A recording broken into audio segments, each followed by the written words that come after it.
Smoky மவுண்டனோட highest point கிளிங்மேன் டூம் போய் பார்த்துட்டு ட்ரெக்கிங்லாம் முடிச்சுட்டு ஈவினிங்காக வீட்டுக்கு வந்தாச்சு. வந்தோடனே எல்லோரும் டயர்ட், சரி சீக்கிரமாக டீ போடலான்னு டீ போட ஆரம்பிச்சிட்டேன். டீயை போட்டதுக்கப்புறம் தான் எங்கடா வடிகட்டின்னு பார்த்தோம். கடைசியில் அங்கே ஒரு பெரிய ஸ்ட்ரெயினர் இருந்தது, அதில் வந்துட்டு வடிகட்டியாச்சு. நான் வந்துட்டு நூடுல்ஸ் செய்கிறேன் அப்படின்னு சொல்லியிருந்தேன். அப்புறம் ரம்யா வந்து இட்லி சாம்பாருக்கு வந்து ரெடி பண்ணிட்டு இருந்தாங்க. இன்ஸ்டன்ட் நூடுல்ஸ் செய்கிற டைமில் வந்து அவங்க இட்லி சாம்பார் வச்சுட்டாங்க. ஆனால் ஏன் நூடுல்ஸ் வந்து வேகிறதுக்கு ரொம்ப லேட் ஆகிட்டு இருந்தது. நல்ல குளிருக்கு ஃபயர் பிளேஸ் ஆன் பண்ணி வச்சுட்டு மேகி சாப்பிட்டது சூப்பராக இருந்தது. மேகியோட வந்துட்டு அவங்க வச்ச இட்லி வந்துட்டு அடிச்சிக்கவே முடியாது. நல்லா ஹோட்டல் டேஸ்ட்டில் இருந்தது, சூப்பராக இருந்தது. ஸோ எல்லாம் சாப்பிட்டுட்டு எங்கே அவசரமாக கிளம்பணுன்னா, நாங்கள் நைட் வியூ பார்க்கலான்னு சொல்லிட்டு திடீர்னு பிளான் பண்ணி கிளம்பியாச்சு. நாங்கள் ட்ரெக்கிங்லாம் பண்ணிவிட்டு வீட்டுக்கு வரும்போது செம்ம டயர்டாக, சரி நாங்கள் என்ன நினச்சோன்னா நம்ம அப்படியே ரெஸ்ட் எடுத்துகிட்டு தூங்கிடலாம், பேசிட்டு தூங்கிடலான்றதான் பிளானு. சரி நம்ம வெளியில் எப்படி இருக்குதுன்னு பார்க்கலாம், சும்மா லைட்ஸ் பார்க்கலான்னு கிளம்புனது தான். இந்த இடம் கோட் கோஸ்டருக்கு வந்து நாங்கள் அடுத்த நாள் போனோம். அது சூப்பராக இருக்கும், அடுத்த வீடியோவில் வரும். சாரி இந்த வீடியோலேயே வரும். நெக்ஸ்ட்டு பார்த்திங்கன்னா இந்த எல்லா லேம்ப்ஸுக்கும் கீழே வந்து இந்த ஸ்னோ மாதிரி வச்சுருந்த லைட்ஸும் ரொம்ப நல்லா இருந்தது. என்னையும் ரியாவையும் பார்த்தா தெரியும், ஆற தூக்கத்தில் இருந்தோம்.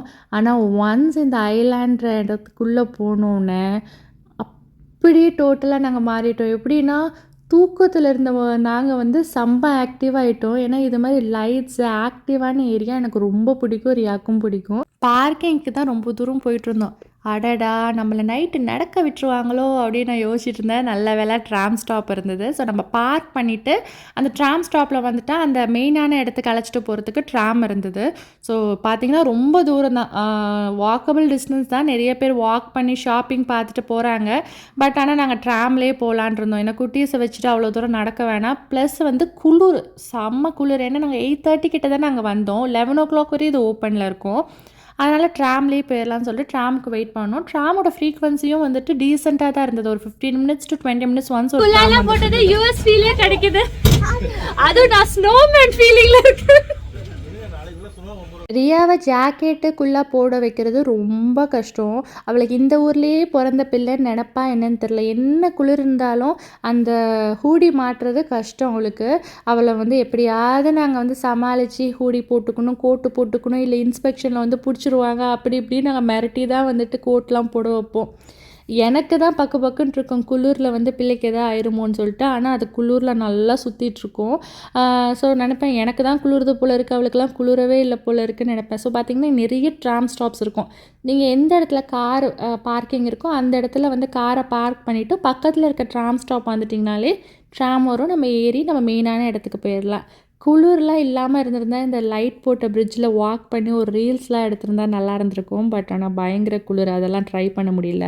அங்கே பார்க்க போன டைமில் தான் நிறைய பேர் அந்த இடத்த சுற்றி பார்த்துட்டு கிளம்பிட்டாங்க. ஸோ நீ இதை பிளான் பண்ணுறீங்கன்னா ஒரு 5 o'clock ஈவினிங் போனீங்கனாலே லைட்ஸ்லாம் போட்டு ரொம்ப அழகாக இருக்கும். இந்த இடத்த பார்த்துட்டு ஒரு 8-9 வீட்டுக்கு. நைட் ஏரியா ரொம்ப அழகாக இருக்குது. வாயிலிருந்து பேசும்போது புகையாக வருது. அவ்வளோ கோல்டாக இருக்கீங்க. கொஞ்சம் பார்க்குறதுக்கு கண்ணுக்கு குளிர்ச்சியாக இருக்குது. நிறைய இங்கே ரைட்ஸ் இருக்குது. வேணும்னா ரைட்ஸ் பிடிக்கிறவங்களாம் ரைட்ஸ் போகலாம். இல்லை விண்டோ ஷாப்பிங் பண்ணுறவங்க விண்டோ ஷாப்பிங் பண்ணலாம். ஃபோட்டோ எடுக்கிறவங்க ஃபோட்டோ எடுக்கலாம். அங்கே அந்த கலர் ஃபவுண்டனும் ரொம்ப அழகாக இருந்தது பார்க்குறதுக்கு. பசங்கள்லாம் ஆர்கேடில் விளையாடணும்னு சொல்லியிருந்தாங்க. ரியா வந்து யூஸ்வலாக இங்கே டாலஸில் நிறைய அது மாதிரி பிளேசஸ் இருக்குது, போர் அடித்தா அது மாதிரி தான் போய் விளையாடுவா. ஸோ அவங்க எங்கே இருக்காங்கன்னு தேடிட்டு நாங்கள் அவங்கள தேடிட்டு ஆர்கேட் எங்கே இருக்குது அப்படின்னு சொல்லிட்டு பார்த்துட்டு இருந்தோம். பார்த்தா வந்துட்டு அவங்க வந்து எங்களுக்காக வெயிட் பண்ணிட்டு இருந்தாங்க. எங்களுக்காக வெயிட் பண்ணிட்டு இருக்கீங்களா? ஐயோ சாரிடா. சொல்லிட்டு அங்க போயிட்டு இருந்தோம். அந்த ஆர்கேட் அங்க இருக்கு கேம்ஸ். இங்கே பாருங்க அப்படின்னு சொல்லிட்டு எங்கள் ஃப்ரெண்டு நல்ல வேலை கூப்பிட்டு காட்டினாங்க. ஃபவுண்டெயினில் வந்து பார்த்திங்கன்னா அழகாக லைட்ஸ் போட்டு மியூசிக்கு ஏற்ற மாதிரி அந்த வாட்டர்லாம் டான்ஸ் ஆடிட்டு இருந்தது.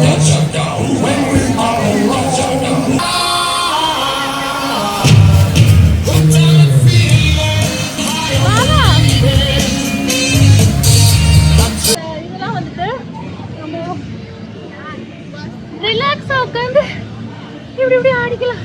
இங்க ஆடிட்டு சில் பண்ணலாம். இங்க இப்படி ஆடுறல. இதோட பின்னாடி வியூ எப்படி இருக்குன்னு நான் காட்டுறேன்.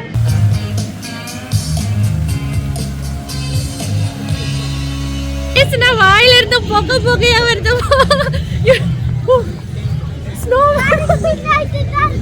இப்பதான் ஆக்சுவலி நான் யூஎஸ்ல இருக்க ஃபீல் இருக்கு. எனக்கும் என் பொண்ணுக்கும் இந்த மேரி கோ ரவுண்ட் ஆர் கேரசல் சொல்கிற இந்த இது வந்து ரொம்ப பிடிக்கும். எந்த இடத்துக்கு போனாலும் ஒரு வாட்டியாவது இதில் ஏறி நாங்கள் வந்து ரைடு போயிடுவோம். ஒருத்தங்க ஃப்ரீ டிக்கெட்ல உள்ள அனுப்பிச்சு நான் போல எனக்கு போல நீங்க போன்னு கூட்டாங்க.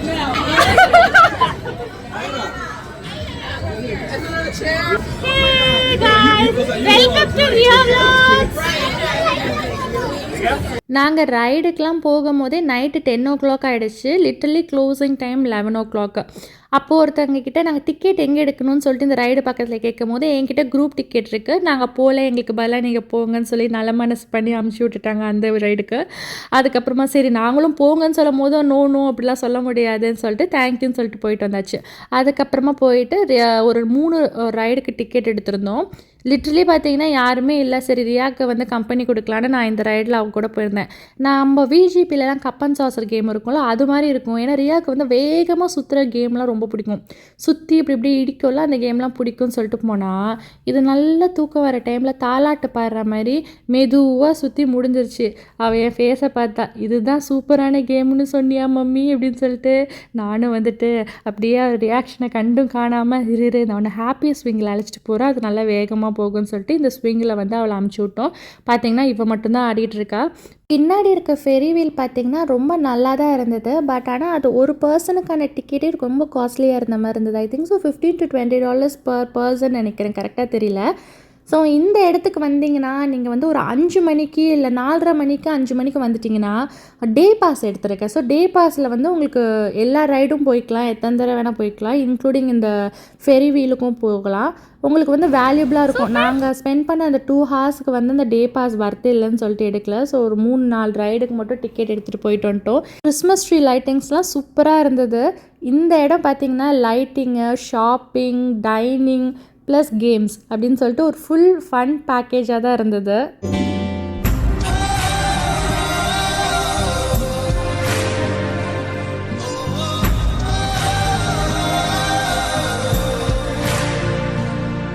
ட்ராமுக்கு வெயிட் பண்ணிட்டு இருந்த நேரத்தில் குட்டியாக ஒரு விண்டோ ஷாப்பிங் போயிடலான்னு சொல்லிட்டு இந்த ஃபேமிலி கிச்சனுக்குள்ளே வந்து என்னென்னலாம் இருக்குதுன்னு பார்த்தோம். ஸோ ட்ராமுக்கு வந்துட்டு கடைசி ட்ராமோட டைமிங் இருக்குங்க. அந்த டைமிங் நீங்கள் பார்த்துக்கோங்க. எனக்கு தெரிஞ்சு 10:30 தான் கடைசி ட்ராம். அந்த ட்ராமை மிஸ் பண்ணிட்டோன்னா நம்ம பார்க்கிங் ஏரியாவுக்கு நடந்து தான் போகணும். நாங்கள் 10:30 ட்ராமு பிடிச்சிட்டோம். முடியல குளிர். நாங்கள் ஜாக்கெட் போயிட்டு இருக்கோம்.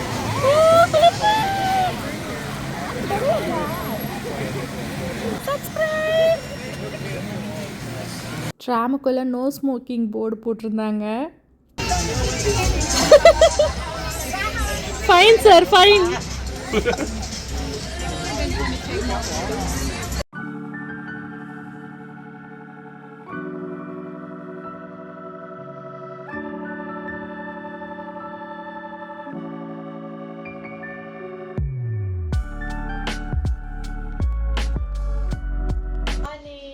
காஃபி, சன்ரைஸு, கொஞ்சம் கலர்ஸு நல்லா இருக்குது பார்க்குறதுக்கே. இந்த வீட்டோட பால்கனி வியூ காட்டுறாங்க. ஸோ இந்த கலர் மாறி இருக்கிறதே ரொம்ப அழகாக இருக்குல்ல பார்க்க. இந்த மரம் ஃபுல்லாக கலர் மாறி இருந்தால் எவ்வளோ அழகாக இருந்துச்சுல்ல. நம்ம உடனே வாட்டி வரும் இங்கே கலர்ஃபுல்லாக மாறி இருக்கும் போது பீக்கில். அந்த இடத்துல அழகாக ஒரு ஓடை ஓடுது. அந்த இடத்துல அந்த ஓடையோட சத்தம் நல்லா கேட்குது நம்மளுக்கு. அப்படியே தண்ணி ஓடல ஃபால்ஸில் அந்த சத்தம் கேட்குது. ஸோ ஓரளவுக்கு நேற்று ஸ்டே பண்ண ஏரியாவோட இங்கே வந்துட்டு கொஞ்சம் மரத்தில் லீஃப்லாம் இருக்குல்ல பாவா. ஸோ காஃபி ஆகிட்டு வாங்க.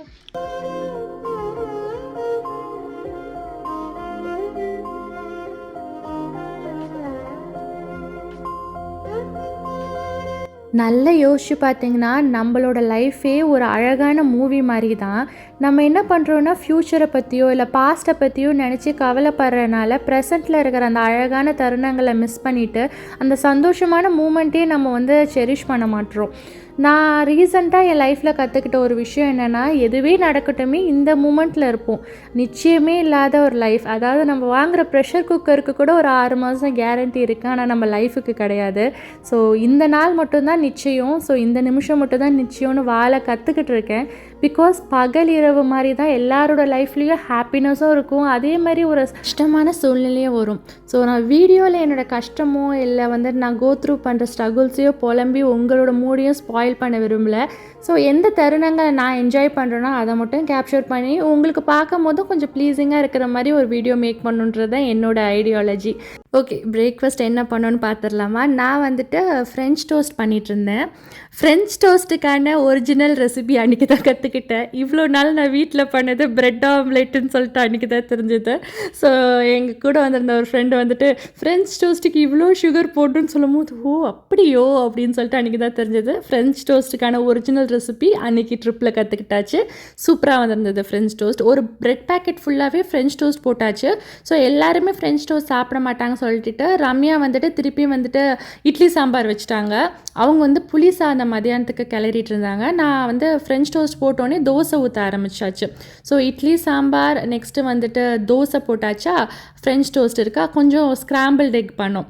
அப்புறமா நைட் லெஃப்ட் ஓவர் இட்லியில் வந்துட்டு பொடி இட்லி மாதிரி பண்ணியாச்சு. கிட்டத்தட்ட ஒரு கிராண்ட் பஃபேவே ரெடி பண்ணிட்டோம். நாங்கள் வெளியில் சுற்றி பார்க்குறதுக்கு வந்திருக்கோமா இல்லை சமைச்சு சாப்பிட வந்திருக்கோமான்றதே மறந்துட்டு நாங்கள் ஒரு ஃபுல் டைம் குக்காக மாறிட்டோம் அங்கே. இன்னைக்கு நாங்கள் டேட்டு வந்து பக்கத்தில் ஒரு அட்வென்ச்சர் பார்க்கு டைனோசர்ஸ்லாம் வெளில வச்சால என்ன இருக்குன்னு தெரில. சரி குட்டீஸை வந்து கொஞ்சம் என்கரேஜ் பண்ணலாம். ஏன்னா நேற்று ஒரு சீனிக் வியூ பார்த்தாச்சு, தினமும் சீனிக் வியூ அழைச்சிட்டு போய் காட்டினா அவங்க போர் அடிச்சிருவாங்க. ஸோ அதனால வந்துட்டு இன்னைக்கு கொஞ்சம் அட்வென்ச்சர் பார்க் போயிட்டு அதுக்கப்புறம் இன்னொரு இடமும் பிளான் பண்ணியிருக்கோம். டைம் இருந்தால் இல்லைன்னா ஈவினிங் வந்துட்டு நாங்கள் பார்பிக்யூ பண்ணலான் இருக்கோம். பார்பிக்யூ ஒர்க் அவுட் ஆகலைன்னா உள்ள பிரியாணி இல்லைன்னா புலாவ் சாதம் இல்லைன்னா வந்துட்டு சிக்கன் கிரேவி, அப்படியே இல்லையா அந்த சிக்கனை வந்துட்டு கிரிடில் போட்டு டோஸ்ட் பண்ணி இன்னைக்கு சிக்கன் டின்னர் சாப்பிட்றதான் பிளானு. ஒரு குட்டி தம்பி பாப்பா இருக்குது. ஸோ அவங்களுக்கு வந்து அடுத்த மாதம் பர்த்டே வரப்போகுது. ஸோ அந்த பாப்பாவுக்கு இங்கே பர்த்டே செலிப்ரேட் பண்ணலான் இருக்கோம் கேபின் ஹவுஸில் ஃப்ரெண்ட்ஸோடு சேர்ந்து. டாடி டைனோசர் கத்துது. ஸோ நம்ம வந்திருக்க இடம் எதுனா, இது வந்து கோட் கோஸ்டர். ஸோ இங்கே ஒரு ரைடு இருக்குது, அந்த ரைடு ரொம்ப நல்லா இருக்குன்னு சொல்லியிருக்காங்க. இதை kind of roller coaster go kart ரெண்டும் சேர்த்த மாதிரி ஒரு ரைடு. ஸோ அந்த ரைடு ட்ரை பண்ணிவிட்டு சும்மா உள்ளே எக்ஸ்ப்ளோர் பண்ணலாம். ஒரு 1 hour பத்தும்னு நினைக்கிறேன். எல்லோரும் டிக்கெட் எடுக்கிறத பற்றி பேசிகிட்டு இருந்தாங்க. டிக்கெட் எடுக்கிற டைமில் இங்கே பக்கத்தில் ஒரு 2 க்யூட்டான பெரிய எக்கு மாதிரி இருந்தது. இது டைனோசரோட முட்டைன்னு நினைக்கிறேன். ஸோ அதில் வந்து குட்டீஸை ஃபோட்டோ எடுத்துகிட்டு இருந்தோம். வாங்க உள்ள வாங்க. இந்த ஏரியா பார்த்தீங்கன்னா ஜஸ்ட் ஃபார் ஃபோட்டோஸ், அப்புறம் கால்ஃப் விளையாடுறவங்க அப்படியே ஃபுல்லாக விளையாண்டுட்டு போகலாம். ஐஸ் தான் டீச்சர். டீச்சர் இதெல்லாம் எந்த வகை dinosaur teacher? Veg non veg ரெண்டே dinosaur, veg dinosaur non veg. நாங்கள் டிக்கெட் எடுத்தது த கோட் கோஸ்டர் ரைடு தான். இது செம்ம அட்வென்ச்சர் அண்ட் த்ரில் ரைடு. பயங்கரமாக ஸ்கேரியாக நம்ம ஃப்ரெண்டு நம்மளை வெல்கம் பண்ணாங்க. இவர் தான் இன்ஸ்ட்ரக்டர். எல்லா இன்ஸ்ட்ரக்ஷனும் கொடுத்துட்டு நம்மளை வந்துட்டு இதில் அமுச்சு விட்ருவாங்க. ஸோ இன்ஸ்ட்ரக்ஷன்லாம் கிளியர் ஆனோன்னா 2 கையிலையும் தம்ஸ் அப் காட்டிட்டோன்னா நம்மளை அமுச்சிடுவாங்க. ஸோ நான் வந்துட்டு ஃபோனை வந்துட்டு ஒரு டேக் போட்டுட்டு ஒரு பவுச்சில் வச்சு ஒரு கையில் வீடியோ எடுத்துகிட்டு இருந்தேன். இன்னொரு கையில் வந்து ஹேண்டில் வந்து ப்ரெஸ் பண்ணோன்னா இது வந்து போகும். அதே ஹேண்டில் வந்து கொஞ்சம் மேலே தூக்கணுன்னா வந்து பிரேக் மாதிரி. ஸோ கீழேருந்து மேலே அசண்ட் ஆகிறதுக்கு கிட்டத்தட்ட 10 நிமிஷம் ஆச்சு. 10 நிமிஷம் இல்லை, ஒரு 5 minutes ஆகிருக்கும். எனக்கு ஒரு ஸ்டேஜில் வந்து ஒரு கையில் ஃபோனாக ஒரு கையில் பார்த்தீங்கன்னா இந்த ஹேண்டில் பிடிச்சது செம்ம கைவலி வந்துடுச்சு. ஸோ காலை வச்சு ஹேண்டில் ப்ரெஸ் பண்ணி பிடிச்சி போயிட்டுருந்தேன். இப்பா எவ்வளோ அறிவு எனக்கு, இப்படி கூட போகலாம்ல அப்படிலாம் யோசிச்சதுக்கப்புறம் தான் தெரியும் கீழேருந்து மேலே வரையும் அசண்ட் ஆகிறது ஆட்டோமேட்டிக்காகவே போயிடுமாமா, நம்ம எதுவுமே பண்ண தேவையில்லையா. அங்கே வருங்க கத்திட்டு போகிறேன். இப்போ என் ஹஸ்பண்ட் போவார்னு நினைக்கிறேன். ஸோ இப்போ நம்ம மேலே ஏறிட்டு இருக்கோம்.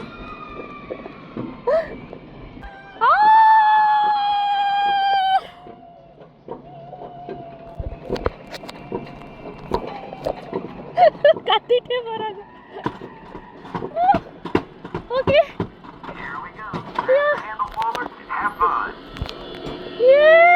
it's going to be fun. நான் கத்துற சவுண்டை வச்சேன்னா அவ்வளோதான், நீங்கள் வீடியோவே ஆஃப் பண்ணிட்டு போயிடுவீங்க. ஏன்னா வந்துட்டு செம்ம த்ரில்லாக இருந்தது.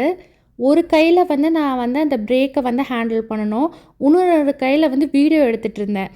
போன ஸ்பீடில் என்ன ஆயிடுச்சு, இந்த ஃபோனோட டேகை வந்து என் கழுத்தில் தானே போட்டிருந்தேன், அந்த டேகு பறக்க ஆரம்பிச்சிருச்சு. ஃபோனை பிடிக்கிறதா இல்லைன்னா பிரேக்கை பிடிக்கிறதா இல்லை என்ன பிடிச்சிக்கிறதான்னு எனக்கே தெரியல. ஸோ நல்ல த்ரில்லாக இருந்தது. பட் வீடியோ எடுத்துகிட்டு போனனால ஃபர்ஸ்ட் டைம் வந்து அந்த த்ரில்லை ஃபுல்லாக என்ஜாய் பண்ண முடியல. அதனால் நான் இன்னும் ஒரு வாட்டி ஹஸ்பண்டை கேட்டு நான் ஃபோனில் வீடியோ எடுக்காமல் போயிட்டு வரவா அப்படின்னு சொல்லிட்டு திருப்பி போனேன்.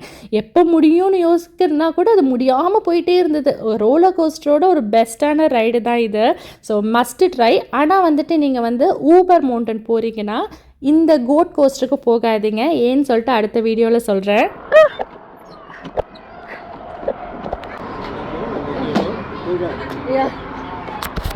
சூப்பர். ஃபோனோட அந்த ஃபோன் பறக்குது இப்படி.